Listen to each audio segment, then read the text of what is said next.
Hello everyone, कैसे हैं आप सभी। मैं अर्पित दीमान, आपका मैथ टीचर। आज हम डिस्कस करने वाले अपने 8 चैप्टर यानी कि क्वाड्रिलेटरल की एक्सरसाइज 8.1 के बारे में। आज हमारे पास लास्ट क्वेश्चन होने वाला है यानी कि 7th क्वेश्चन। आपकी पूरी एक्सरसाइज हो जाएगी कंप्लीट और फिर हम चलेंगे अपनी सेकंड एक्सरसाइज पे। तो जल्दी से देखते हैं हमारे पास आज 7th क्वेश्चन, जो कि बहुत इंपॉर्टेंट क्वेश्चन है, और देख लेते हैं कि उसको हम किस तरह से हम सॉल्व करने वाले हैं। तो जल्दी से करते हैं वीडियो को शुरू, देखते हैं हमारे पास किस तरह से हम इजीली इसको सॉल्व करते हैं।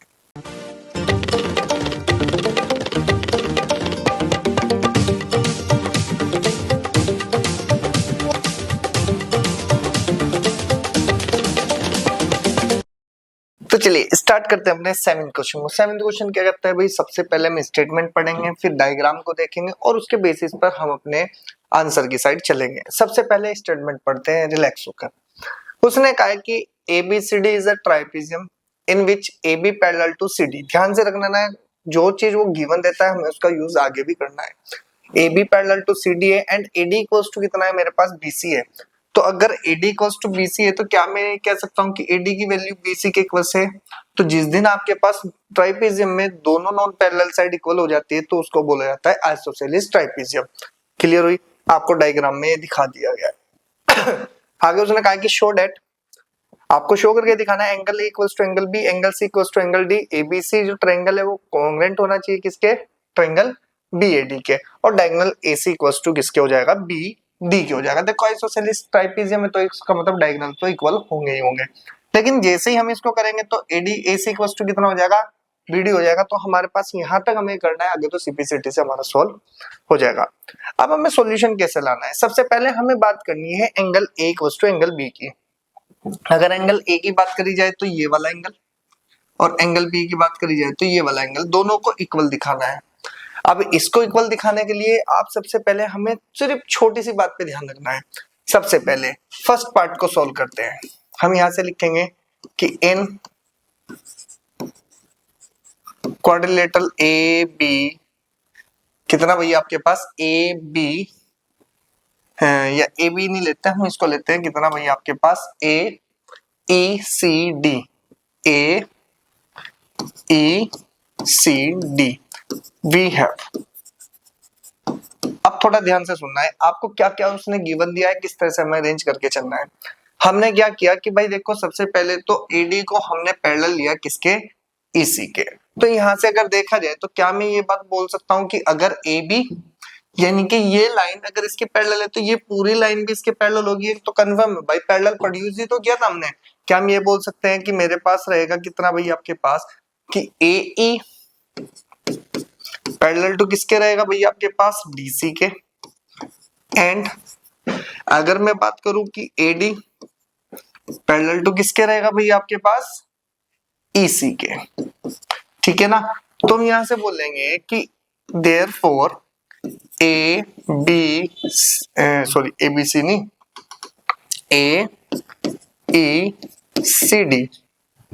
AECD is a parallelogram.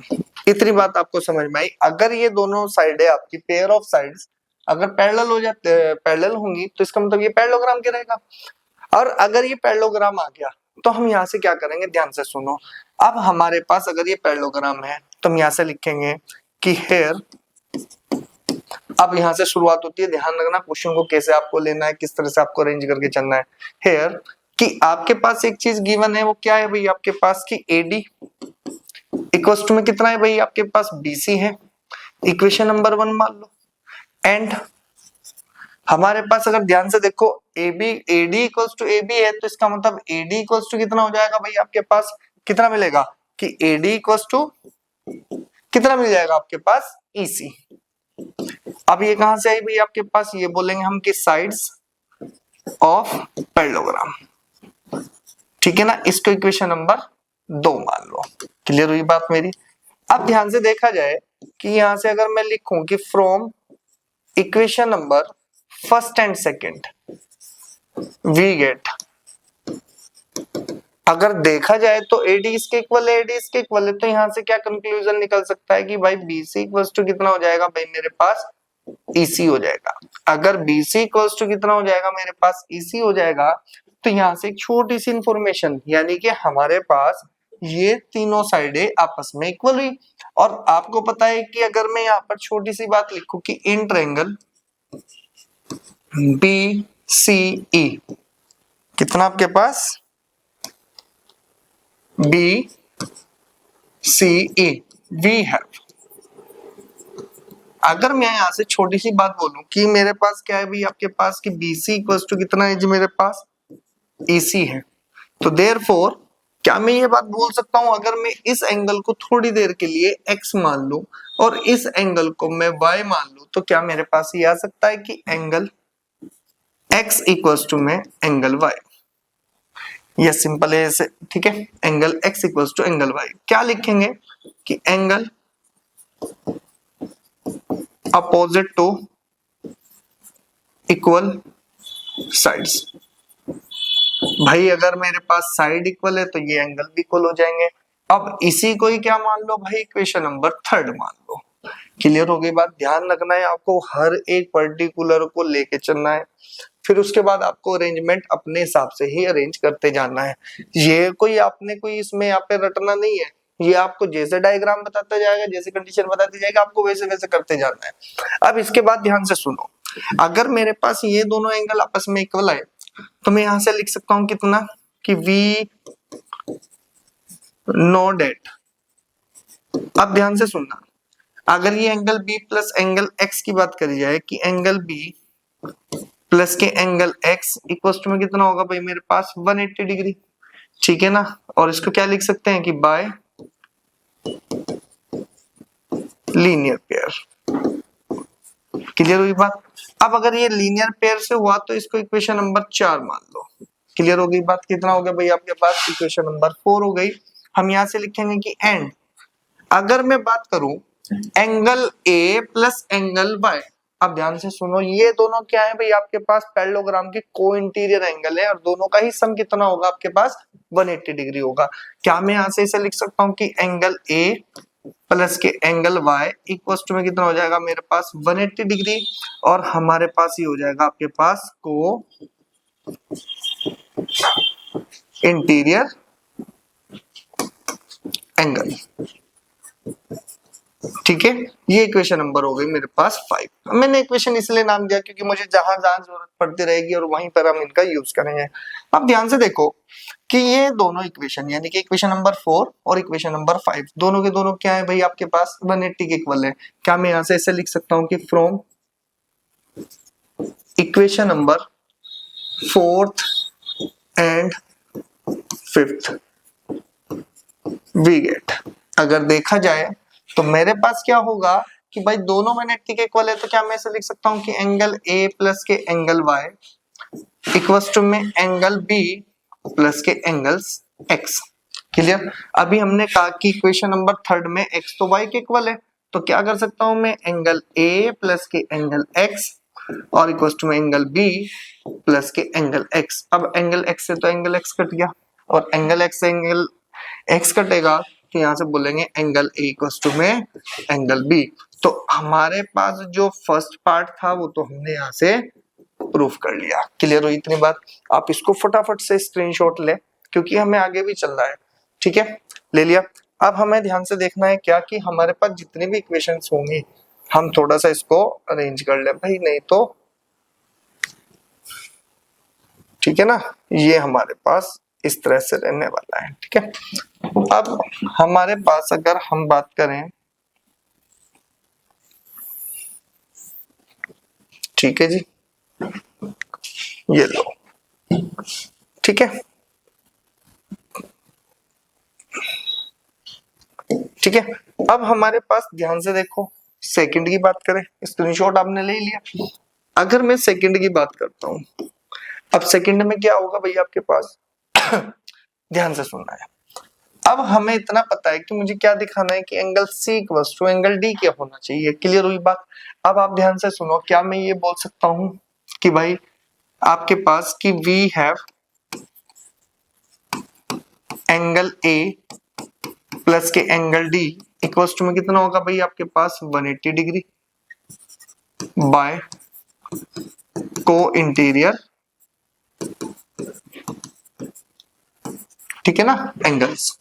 And अगर मैं बात करूं कि एंगल बी प्लस के एंगल सी इक्वल टू में कितना होगा भाई आपके पास बाय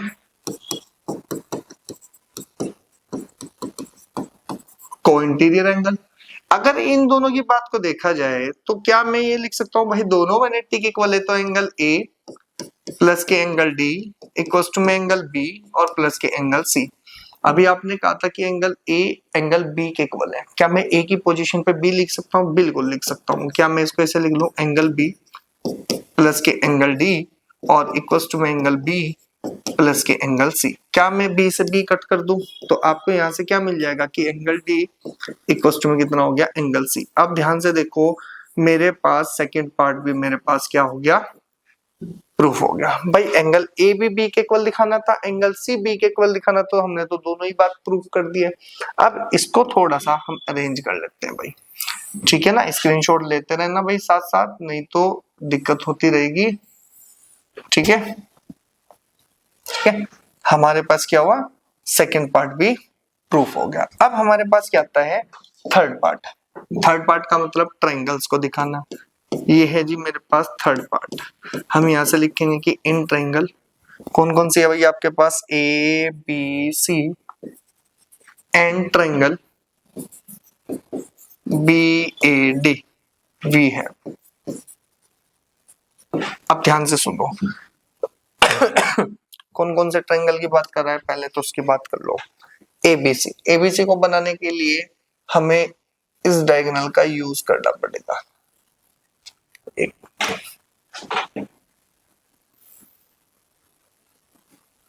ठीक है, ये बन गई आपकी ट्रायंगल एबीसी। फिर इसके बाद उसने कहा है कौन सी भाई आपके पास, कौन सी है भाई आपके पास बी ए डी, बी ए और डी, यानी कि ये वाली ट्रायंगल। देखो मैं इसको पूरा प्रॉपर करता हूं भाई। एक तो उसने बोला ये वाली ग्रीन वाली ट्रायंगल को, ठीक है, और एक उसने किसको बोला पिंक वाली ट्रायंगल को। ये लो जी आपके पास ये दो ट्रायंगल से लेके आया वो, ठीक है ना। इन दोनों को दिखाना है। अब ध्यान से देखो अगर मेरे पास ये सब कुछ इतना दे रखा है तो क्या मैं ये बोल सकता हूँ भाई सबसे पहली बात कि AD इक्वल्स टू किसके है BC के है। क्या मैं ये बोल सकता हूँ कि AD इक्वल्स टू कितना है भाई आपके पास BC है। हम यहाँ लिख सकते हैं कि प्रूव अब भाई हमने अभी तो प्रूफ किया था कि AD इक्वल्स टू कितना है भाई आपके पास किसके BC के। अरे ये प्रूफ कहाँ है, ये तो गिवन में दे रखा है हमें। क्या है जी ये गिवन है, ये दे रखा हमें AD इक्वल्स टू कितना है जी BC है। अभी हमने कहा था कि एंगल A ये येलो वाले एंगल दोनों इक्वल है कि एंगल A इक्वल्स टू में एंगल B। भाई angle A equals to angle B है दोनों में। अब ध्यान से देखो ये जो AB है दोनों में कॉमन आ गई। क्या मैं इसको ऐसे लिख सकता हूँ कि AB इक्वल्स टू में कितना बन जाएगा AB। ये तो भाई क्या है भाई आपके पास प्रूव अब, और ये क्या भाई आपके पास कॉमन, ठीक है। अब यहां से लिखा जाए कि देयरफॉर, ध्यान से देखो ये हो गया साइड, ये बना एंगल और ये बन गई मेरे पास साइड। तो दोनों को देखा जाए, तीनों कंडीशन को देखे के बताएं कि कौन सी ऐसी कंडीशन है जो इसको कॉन्ग्रुएंट बनानी है, साइड एंगल साइड प्रॉपर्टी। तो क्या मैं ये लिख सकता हूँ कि triangle ABC is congruent to triangle BAD। Clear हुई जी बात। और ये हमारे पास क्या आ गया भाई आपके पास थर्ड पार्ट आ गया। एक तो ये सॉल्यूशन हमारे पास आ गया। क्लियर हुई बात। अब इसके बाद अब हमारे पास आता है फोर्थ पार्ट। फोर्थ पार्ट में बोलता है कि डायगोनल दिखाओ। हम यहां से लिखेंगे कि we have triangle ABC is congruent to triangle कितना है भाई आपके पास BAC BAD, ठीक है।